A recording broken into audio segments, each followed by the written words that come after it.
All right. I hope you can hear me. If you don't hear me, then I think you just have to drop a comment in the chat box.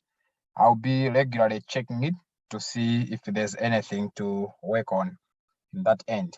So basically, I would like to share one or two things that by the end of this session, we should have an idea and the comfort to say, I can go out to the field, get action photos, and develop a success story for whatever I'm working on. It could be uh, an organization project or a personal project that you just want to have documented. So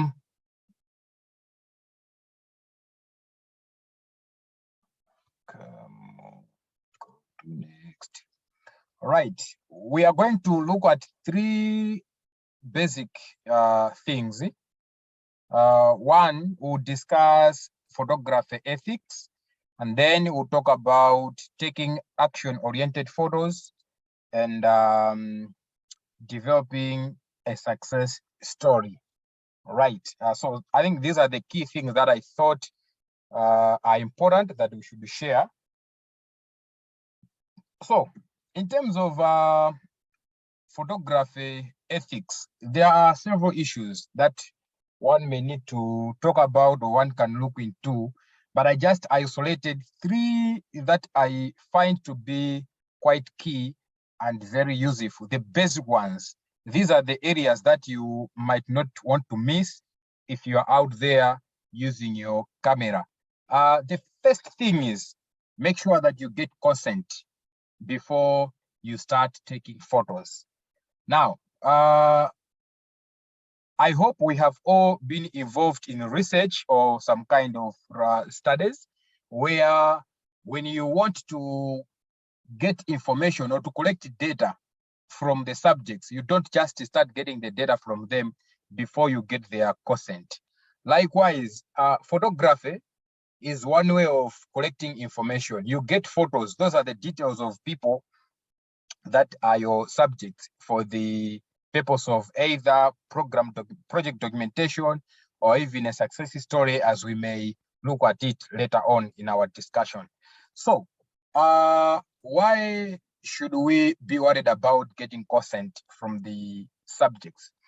First of all, we need them to allow us to take their photos for the purpose that we have explained to them. So before we even ask them to give us authority to take photos of them or of their children, if we are to take photos of their children, what we need is to explain to them, one, why are we taking the photos? Whom are we taking the photos for? And what purpose will the photos be used for? What is it that our subjects should expect as a result of us taking their photos? So these are the key things that should be clearly explained to them. So for example, you have to explain that you are taking these photos, maybe, for example, for the purpose of project documentation. You would like to keep track of what the project is doing, or maybe you would like to use their photos in a success story or a case study that you're working on. And secondly, you have to tell them what their photos will be used for. I think this is very important, especially with a booming of social media. You may have a photo, share it on your platform, but then some people may have it and then develop different memes out of the photos that you've taken. So you have to clearly state that you are taking the photo for this purpose and this is what you use their photos for. And again, the other thing is that you need to explain to them what they should expect in terms of benefits that they are going to get from the photos. I think there's a business going on where people will take photos and sell them out for a profit. Recently, I would give an example of the Uncle Susu guy who was taking videos of children and then sell them online. Likewise, there are people that also do that with the photography. They will take photos and sell them out. So the subjects may be expecting that once you pull out your camera, take their photos, maybe there will be some monetary gains that will come out of them being photographed. So if you know that there is completely nothing that you are going to give them in terms of benefits as a result of their photos being taken, you have to clearly state that, and they should understand that their participation in the photo shooting that you are doing is entirely voluntary, and they have accepted to do that after being well informed. After you do that, then make sure that you document this. So they should be able to sign. This will give you evidence that, of course, you explained to them and they accepted that you can use their photos. You keep these records, and also you can save them with a copy. This is important because at some point they may see their photos somewhere.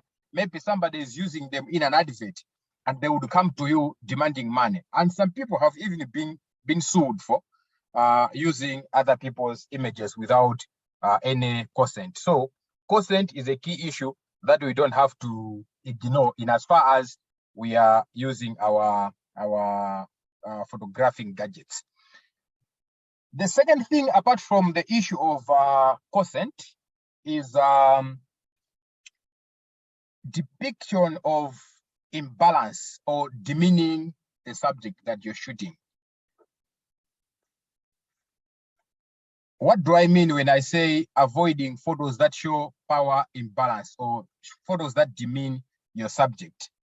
Every photo tells a story. So goes the saying. Now, people will look at the photo that you take from different angles. I'll give an example. Maybe you are out in the field, you want to document the support that your project has been working on. A good example has just come into my mind. Recently, I saw a photo of a certain organization donating underwears to children, and they took a photo of them standing, smiling, holding the underwears. Now, you look at that kind of image with the cultural understanding, the cultural context. Obviously, that wouldn't be a nice picture that you'd want to get, much as you'd like to show a picture of how beneficial your intervention has been. But then, what is the other message that people will get from looking at the picture that you have created? So that is one of the examples that we should avoid. Another example would be maybe where you have an adult or somebody who is a bit better, maybe looking at the image of the person in terms of his or her socio-economic status, posing maybe with somebody who seems to be too underprivileged. With such kinds of photographs, you obviously, you might not know that this is the picture that I am showing, but in one way or the other, you are showing the power imbalance that is there between the person whom your story is focusing on and the other figure that you have factored in. So those are the issues that we need to look into and avoid in as far as we are taking photos out there in the field, to make sure that we don't have to show the power imbalance or demeaning the subjects that we are capturing. And then we need to use the photos for intended purpose. I know this is very tricky. Hold on, let me just admit this guy.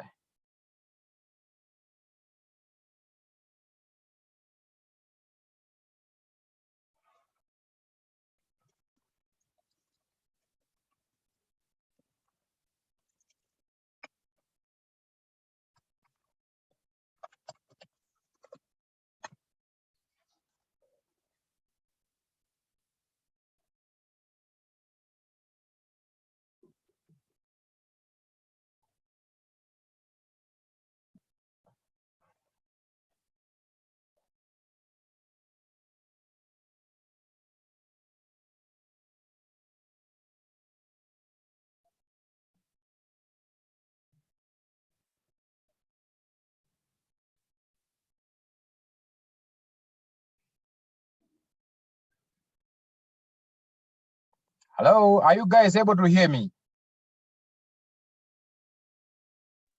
Yes, yes, we can hear you. All right, thank you. Sorry, I can hear you, not we can hear you. I hope your statement is quite representative. I can hear you too. Ah, great.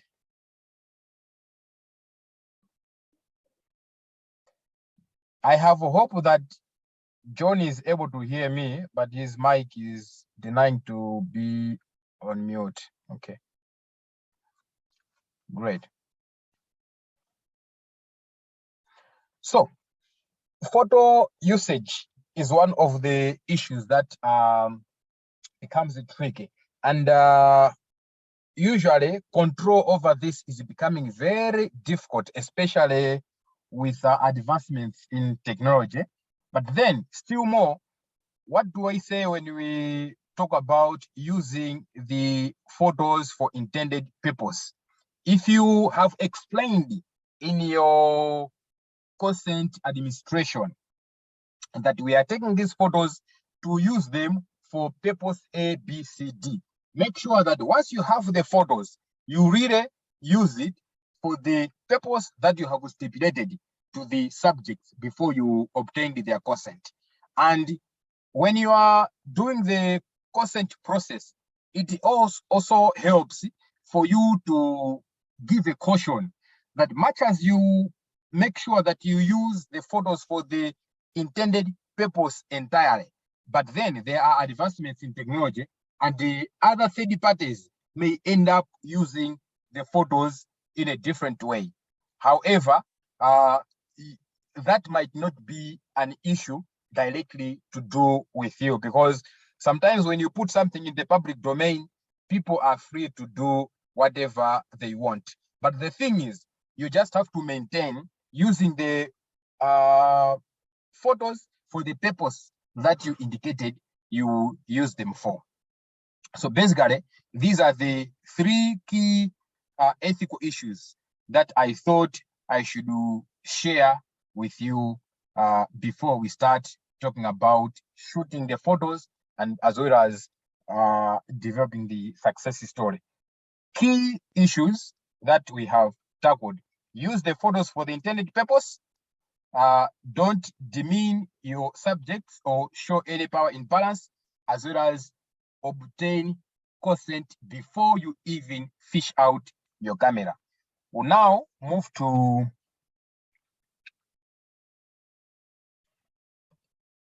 checking the photos. I don't think there's a question here. Okay, so we've gone out, we would like to take photos. Gone are the days when people would get ready to say, on such a day, I'll go out to the field and the purpose would be photo shooting. You agree with me that with the advancements in mobile phone gadgets, there are some phones that have even much more better cameras than other digital cameras that we may think of. So wherever you are, at whatever time, I think these days it is possible for you to turn into a photographer just out of the blues, so long as you have the gadget. So whenever you want to capture what I would call action-oriented photos, maybe before I start talking about action-oriented photos, when we say action-oriented photos, what comes into our mind? How do we understand an action-oriented photo to be?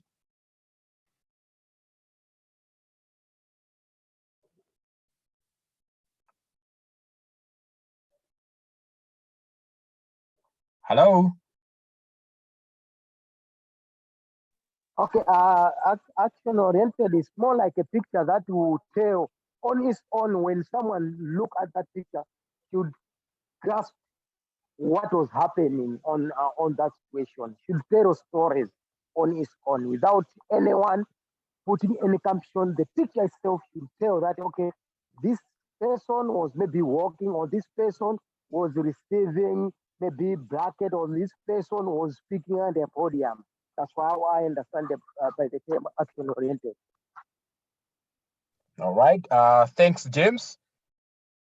Any other idea or an example of what an action-oriented photo would be?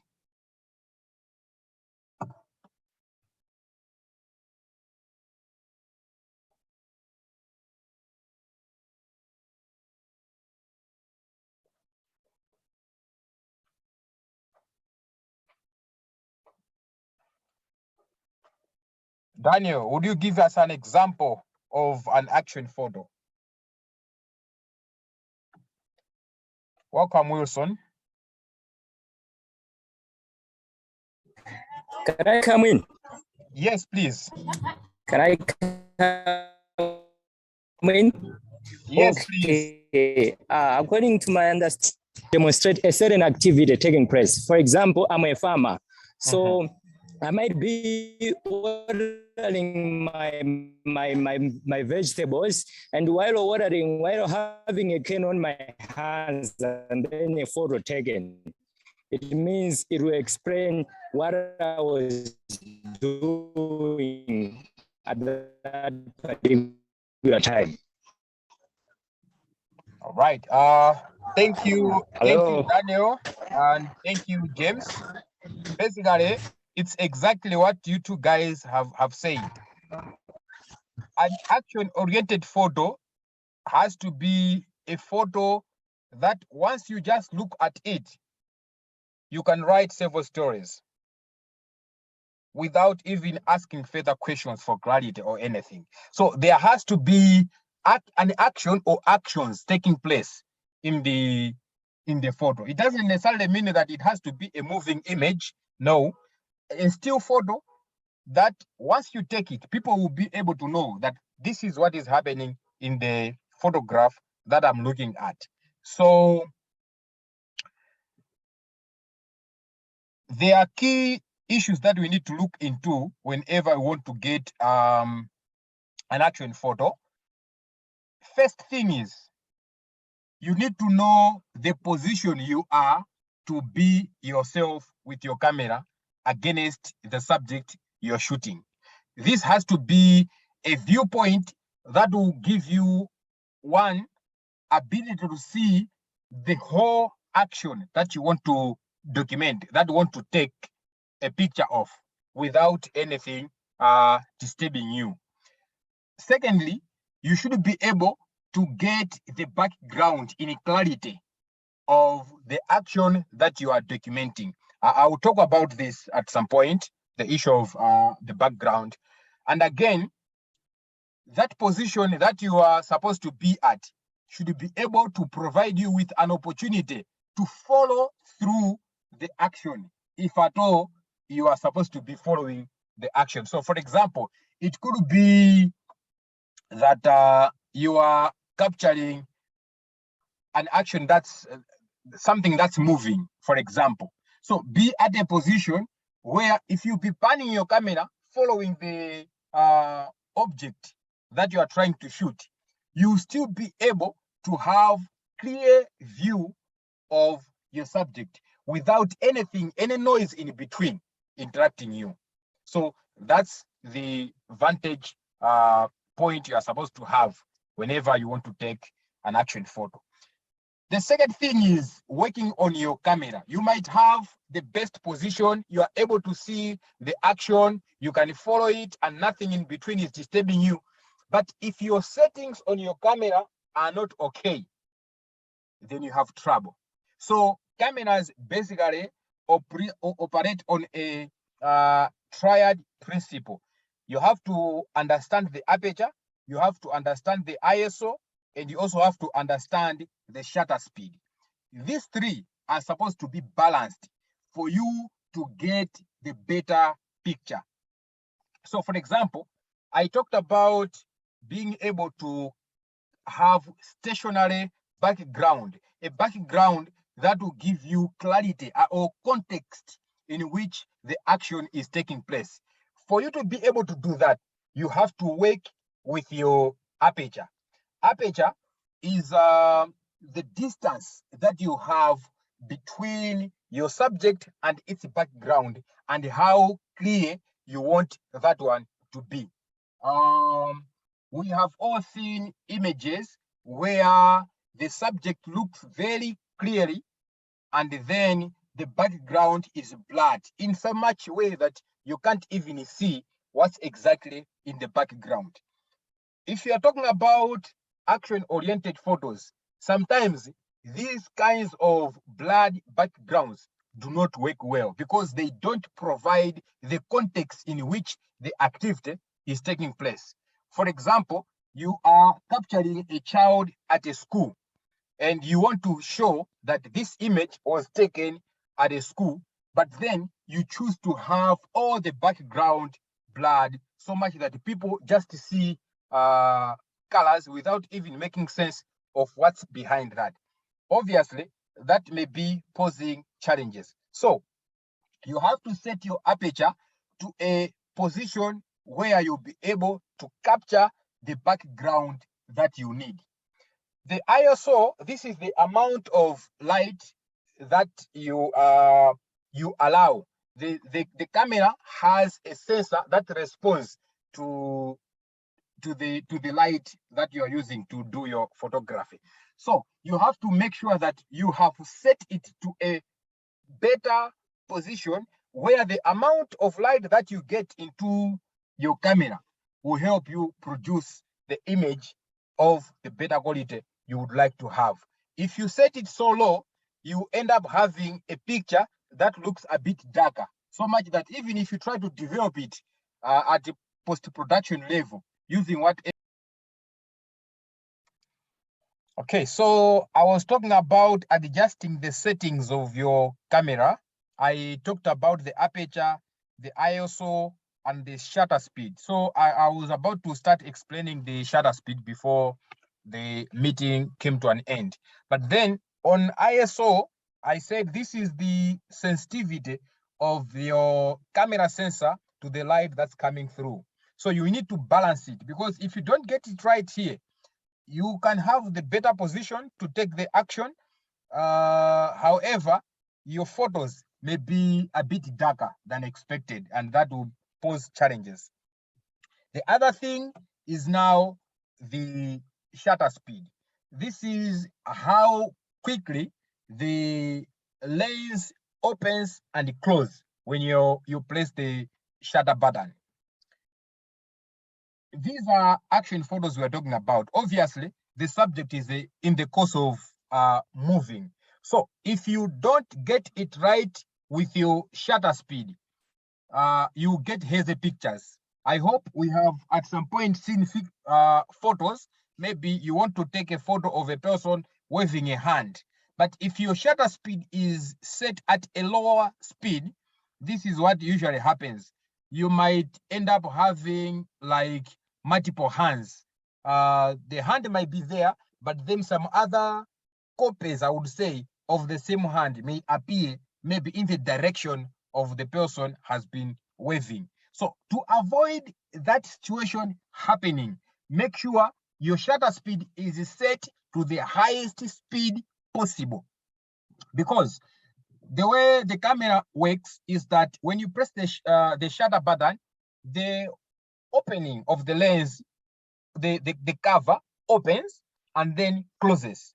So the moment it is open, the sensor will capture the image. So the longer you leave that hole open, the more exposed the subject you're shooting will be. And this will end up giving you multiple versions of the subject that you are shooting, especially it is moving, because it will capture it at different positions as it is moving. So what's important is make sure your shutter speed is set at the highest speed possible.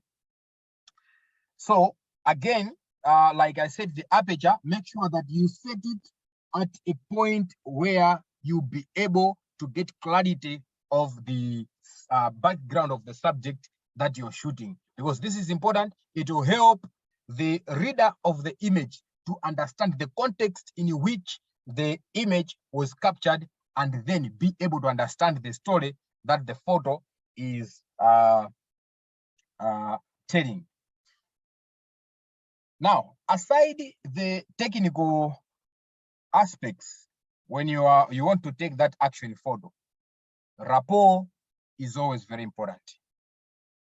So this is the working relationship that you have to establish between yourself and the people that you're shooting. Obviously, you won't be happy to see photos of people that are very gloomy, unless if the action you're taking is gloomy. In that maybe you are shooting photos at a funeral ceremony, and obviously people will question seeing people smiling, because the context in which the photos are being taken are not supposed to have people smiling. But in all other circumstances, you need to make sure that you have established the rapport between yourself and the people that you're taking photos of. Sometimes if it's something huge, people have even taken advanced trips to the field just to interact with the people, so that they get used. Whenever the time to shoot comes in, they don't get surprised. They know the environment in which they are working. And especially with advanced technology these days, you would bring gadgets or cameras that are very big, so much that they even disturb the people that you are trying to shoot. For example, you want them to concentrate or to act normal as if they're not posing for a photo, but their interest is towards the camera that you're using. And all of a sudden, they switch their mind towards the gadgets that you're using instead of concentrating on the activity that they are doing. And in the end, you end up producing photos that seem to be, I would say, comical in quotes.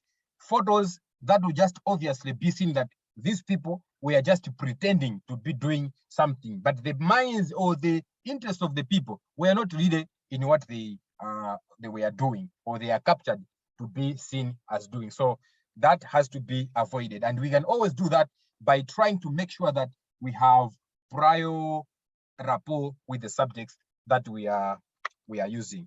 Of course, rapport yo isafike poti mpaka naso tikambe kumakhanga tikufuna kupanga zogwira nde tipangaso violate ma ethics takambirana kuntunda kuja. We have to leave it at that professional level of relationship. And then make sure you have an opportunity to take as many shots as possible. Obviously, you have traveled, say, 20 or 30, even 50 kilometers to the field to get photos, and then you just get one. You get back to the office or you get back home, you look at the picture, you find that it is not even telling the story the way you envision it to come out. But you always have one photo. What do? You are frustrated. So whilst you are out there in the field, make sure that you take as many photos as possible. And going back to the issue of having a good vantage point, it is always important to make sure that you establish as many vantage points as possible, so that in case you need to move, you are able to move to the other alternative position that you already established, that even if I stand here, I'll be able to capture the action and then be able to tell my story. So the other issues that may also need to be considered whenever we are taking photos, these are the basics. One, always make sure you don't shoot against the light source, unless if you want to backlight your subject.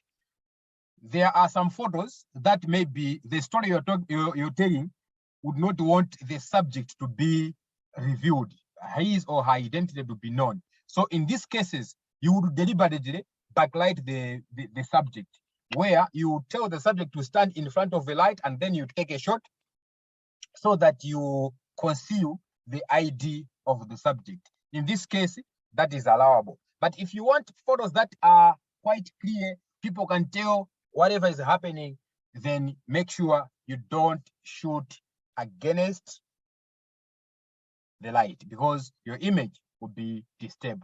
who've maybe seen photos with some light rays crossing through, disturbing the whole view of the image that you have taken. Before we talk about the success story, is there anything that you have to say, or maybe a question or a comment in terms of taking action-oriented photos?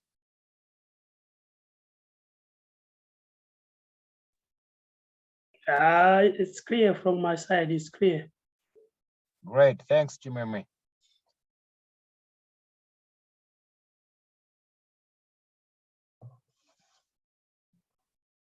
Okay, so I know not everyone of us might have access to DSLR or a digital camera, an HD camera.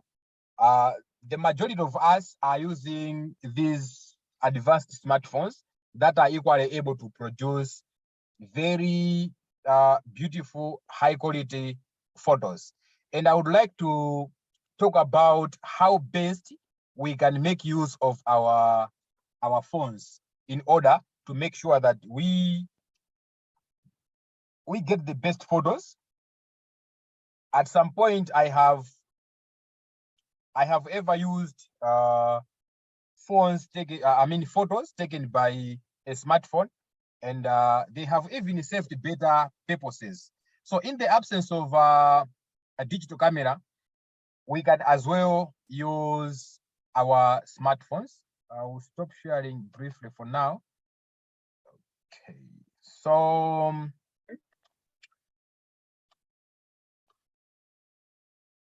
if you are using smartphone, make sure you set it first to a tracking autofocus setting. So you go to the camera settings, and then there's a button that will tell you AF settings or AF tracking. Make sure you turn that one on. What this does is, when you are about to take a photo, you look at the screen of your phone. If you tap before you hit the shutter button, there's a square that comes out, a green one. That green will come out if the camera, the sensor, has focused the image that you would like to create. If it has not clearly focused, that square becomes red. And once you take a picture in that mode, when the square is red, you may not necessarily get the best picture that you would expect. So make sure the auto tracking focus mode is on if you're using a smartphone. The other thing when you're using a camera is the issue of camera angles. There are basically 4 different angles that you would want to use. The basic eye level angle, where you stand at the same level with the subject that you are shooting. This is used basically when people maybe are shooting what do we call this? The passport size photos. Sometimes this is called this is the eye level angle, where you stand at the same height. The subject and the camera are positioned at a straight line.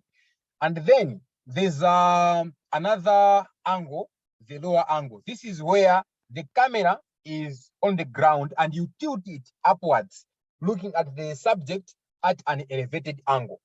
This is the lower angle.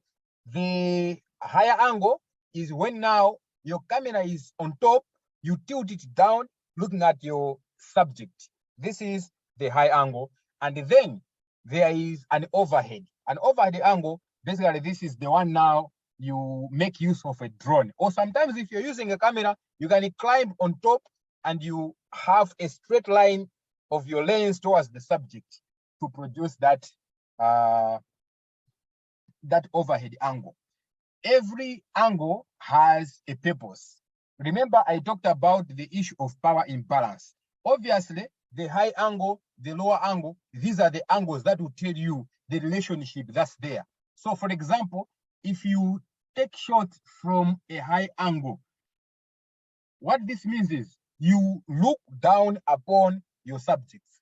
And the challenge with either the high angle or the lower angle, maybe we might have seen some photos where one would appear to have a very big head and the rest of the body being smaller.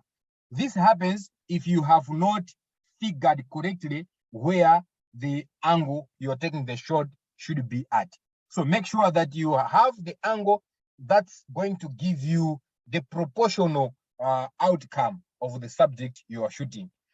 Munthu tisanjambule nkomaga oneka ndi chiphazi chachikulu koma kwina kamutu kapena kankono zikuoneka zasing'ono, because that part was the one that was quite close to the lens of the camera when you're taking a shot. And apart from the issue of the angles, we also need to understand the issue of picture composition. We said an action photo would tell a story, and Daniel gave an example of somebody who is watering, maybe having a water can in his hand and then watering some plants. Obviously, you cannot create this kind of a picture mkati mwa chigayo.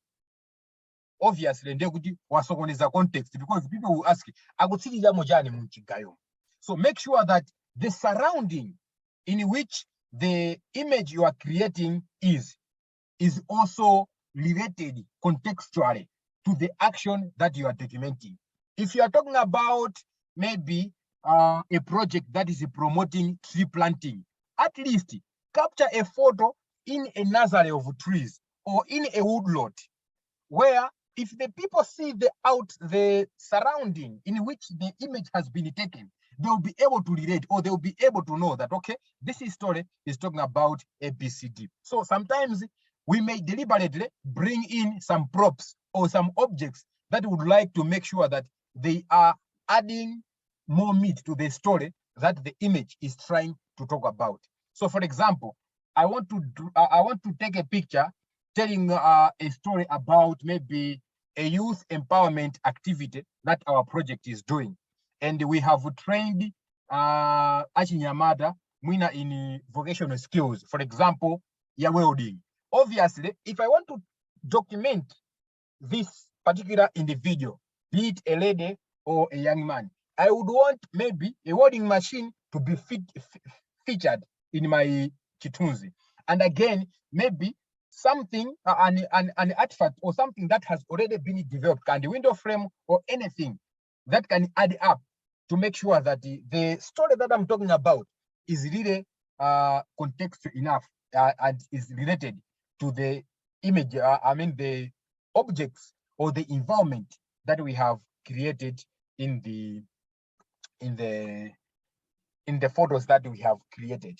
And when we are throwing up these props, let's be clear, because obviously we wouldn't want to be trapped as well.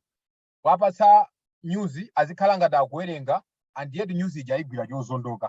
Obviously people will say, I think it's easy, anangobanga jan, anangobanga stage. So let's not dramatize the image so much. Try as much as possible to make it real and factor in props or objects that will add more detail to the story that we are talking about through the background of the image. Right. I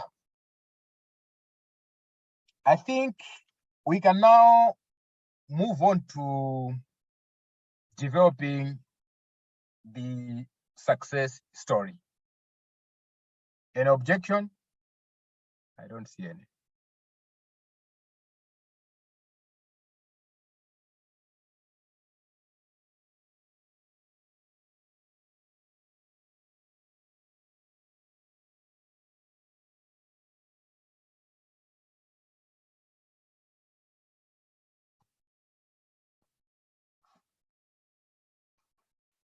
Okay, so maybe the first question I should ask is, why should we be talking about success stories?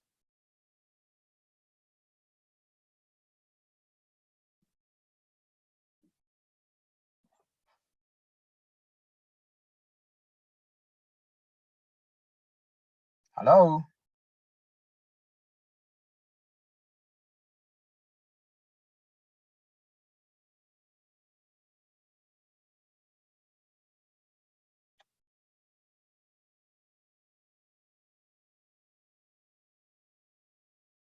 Hello?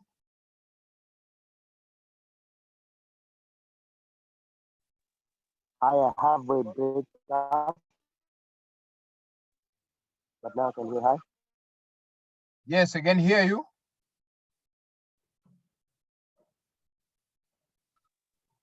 Yeah, my network was not doing good. I was missing some other information, but I can hear you loud and clear now. Okay, so I'm saying, why should we be talking about success stories? We talk about success stories because of some reasons. One of them could be like they are the stories that inspire other people to replicate what we are doing. Also, it is one of the stories that we share to other people so that they can avoid or maybe they can make adjustments to what we are doing and do it better. That's how I'm understanding about success stories. All right. Others, what do we say? Yeah, maybe just to add, Mhm. as the other person has just said, apart from inspiration to the other members within the same community, they act as also evidence. Yeah, because they have direct quotes from where the story is coming from. So that acts as an evidence to the donors in the context of projects. So they, as I said, they are evidence. And apart from that, they complement the quantitative information which we normally report to relevant donors. So they actually complement that in a form of sharing narration of a difference which we have made by maybe implementing a certain project in a certain area. Thank you. Right, thank you very much, Chimwemwe and James. Just to add, what you guys have said is very true. And obviously, you know, with the projects, if we are to say the project has performed and people are evaluating a project, they will just look at the logical framework. They will look at the indicators. What is it that we said? Okay, I have a hand from Romeo. You have the floor. Okay, I just wanted to add, apart from whatever the guys have said, success stories also helps to bring credibility and feasibility in the interventions that are being implemented in a project. Right, great, that's true. So what I was saying is, with projects, obviously, evaluations will look at how the indicators are performing. And as Chimwemwe said, we just focus on the numbers. If we say we will reach 2,000 people, the question will be, have we reached 2,000 people? 2,000 people? If the answer is yes, we just need to see, do we have the data that is indicating that yes, we have reached 2,000 people? If we have that number, then we tick, we are okay. The good thing with success stories is that, and we have to underline this, they give life to our achievements. So you are talking about a story of somebody that has been impacted by interventions that we have implemented in our project. Obviously, that's the life we are talking about. So it could be that before our intervention, for example, I'll go back to the issue of youth empowerment. Maybe the youth were just languishing, having nothing specific to do in the community, and then doing all the immoral things that you would think of. But then because of our intervention, we brought them together, we built their capacity, we gave them, say, startup capital, and then they are able to stand on their own financially. And maybe they are no longer engaging in immoral behaviors. We may be talking about reduced, say, crime rates, or maybe any other indicators that we might have said to use in order to assess the intervention. But still the question will be, who is there to give evidence of the figures that we are bringing in? So that's where the issue of success stories come into play. Not only does it just give life to our achievements, it is also a powerful tool that organizations or individuals are using in order to fundraise. Because the thing is, as somebody already said, it provides credibility to whatever interventions we are doing. So if the people with their resources are out there, we initially reported that, okay, we have a problem where a lot of girls are not going to school because they don't have support in terms of school fees and other academic scholastic materials that they would like to use. So they provide the resources in order to make sure that they implement a project that will be addressing those challenges you have just highlighted. In the end, much as you provide the numbers that, okay, we have helped A, B, C, D students, still more, if somebody stands out and says, before I stayed home for maybe a term because I didn't have school fees, but when this project came, it paid for my school fees through a scholarship, and I able finished my studies at secondary, or maybe I'm now in college, or I graduated, I'm doing ABCD. People will be able to relate that, okay, our resources are really making an impact on the ground, and they'll be compelled to do more. And that's how powerful the issue of success stories is all about. So now that we know that success stories are very important, I have these 6 bullets that we would look into, discuss, and see that in the end, we are able to develop our success story. Before you go out that you would like to do documentation or you want to collect data for the success story, have a plan. So in your plan, make sure that you know that you are going to do a data collection exercise. The information that you gather from there is the one that you use to build the story that you'd like to talk about. So what has to come first is the idea or the storyline that you have. So what do I mean by a storyline? How many of us have been involved in projects and are able to say, this is the change that people have experienced as a result of our interventions? Could we have an example?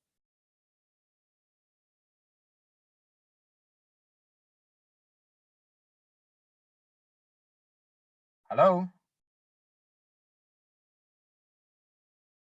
Anyone to share with us an example of a positive change that his or her project interventions registered?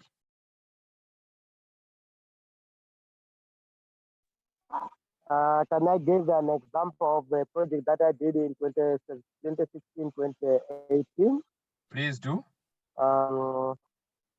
It was the Village Reach project in Zomba and Machinga, Patarajapa Phone Church, Nyamata, where we managed to reach out to the youth in Zomba and Machinga to use the Patarajapa phone hotline 54747 access information on sexual reproductive health. So through this project, it was targeted to reach out to adolescent girls and young women in Zomba and Machinga. Generally, it was targeted to reach about 32,000, and we managed to reach about 33,000 young people in Zomba and Machinga district. So I think I can give an example of that one. Okay. And now it's a national project. The same Chiparajaba phone 54747 that is used for the COVID-19 through Airtel is the one that the project that I'm talking about. It was handed over to the government of Malawi by Village Reach. So that time it was a tower project. All right.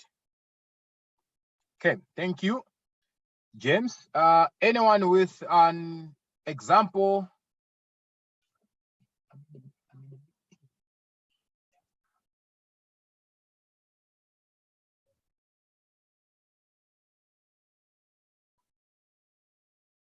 Ampakani chitsanzo bwanji cha alimi azimayi amene mukhozonera kuti awapindula awa chifukwa cha ife awa. I'll give an example in the project of investing in early years, especially the nutrition interventions. The case study at TS Stola. Yeah, the case study of Stola. The area that we are implementing previously before the project, there wasn't that much of food diversification. There was crop diversification, utilization of the crops, the diversified crops wasn't there. So, and wamata tulusa chimanga, batata, chinangwa, kamiteza. But if you look at the food that they were so much into, was maize and maize products. But now, after coming in and intervening in now food diversification, we have seen a change over the period of 2 years.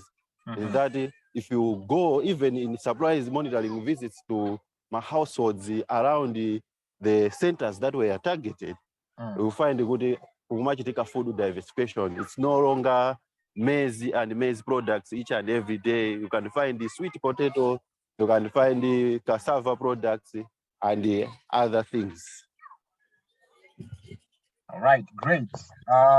Any addition? There is that food diversification and the Chiparajaba phone issues. Anything? Anyone to add anything? Yes, I wanted also to add about the Educate Her project about the capacity building courses with Team Netherlands. We had the program, capacity building program, where we were offering online courses to members of Educate Her. And out of the 33 graduates that we did those all various courses in capacity building, in psychosocial development and project management and other courses that were offered through STEAM Netherlands. They were just capacity building, not academic courses. But we are successful that out of those 33 who graduated in 2020, 4 of them got very good jobs, and the remaining are so being data in their organization, like how they can manage organization, how they can support the adolescent girls, young women, and children in their organization. So that's one of the success stories that I can share about the STEAM project. Right, great. Okay. Looking at the examples that our colleagues have just, our friends have just shared, can we say we have an individual on the ground we can pinpoint to? Obviously, no. I'm not trying to discredit the successes. The successes are there. We have made impact. But what's missing is now an individual on the ground to attest to the positive impact that we are talking about. And this is now where a success story comes into play. So a success story will document the general achievement of an intervention or a project, but specifically zeroing in on an individual as proof. So we cannot say it's a success story if we are talking about people are doing ABCD. There should be somebody who can tell that story. And for us to be able to do that, when we are gearing to go out into the field for data collection for our success story, remember, we go there to collect qualitative data. So make sure we capture the demographic information about our subject. Who is that person in terms of the name? I will talk about the name at some point, but we need to know who that person is, in which village does the person belong to. If the person has other extracurricular activities that he or she does, is the person a student? Is the person a farmer? Is the person a business person? What is it that the person does in order to make sure that if we are to follow through, we are able to zeal to that particular person and ably identify him or her. So this background information will help us identify our subject. If, for example, we would like to make a follow-up and verify, or maybe we would like to bring people for a learning visit and they want to learn and understand how this particular person was able to achieve the positive impact he or she is talking about. When we have the demographic information, we need to give background of the challenge. Remember, for the interventions, by definition, a project is an undertaking that is geared to solve a specific problem using specific resources, a specific team, specific timeline, specific objectives, everything specific that we are doing. So the project we are implementing has challenges it is trying to address. And when we are developing a success story, we need to give a bit of background of the challenge we are addressing as a project. So, for example, it could be that Ajinyamata analibe access to SRH services. Maybe chifukwa chonera kuti zipatala zinali zakutali, maybe chifukwa cha ma misconceptions amene analipo, or there could be other reasons zimene ifeyo titaziona zinatipangisa kuona kuti okay, we should have these interventions. Or like, for example, Romeo said, people were able to diversify in terms of crops, but they were not diversifying the food itself. So zinazo amango zokubidisa kusigukagulitsa, not even preparing for themselves to eat. So that's the challenge, because amapanga miss some nutritional values pazakuja zimene amatani zimene amaja, despite kuti amathu apanga produce zakudya zokwanira. So that is the challenge we are talking about, and we should be able to give a background of this challenge. For how long has the challenge been there? How was the challenge affecting the subject? We are interacting with our subject, trying to dig deep and understand the challenge itself. Vudo ilili dayambaliti. Ndipo liba kukhudza ni motani ngati vudo. Mavudo amene amabwera chifukwa cha vudo limene lili, ndi mavudo ngati ati. Why are we doing this? Why are we digging deep into the challenge? We want to paint a picture, because our success story is to say this person had these issues before, we had this intervention, and this is how change has happened. So this is like establishing the baseline where the person was at first. I don't know if I'm making sense when I talk about providing background of the challenge.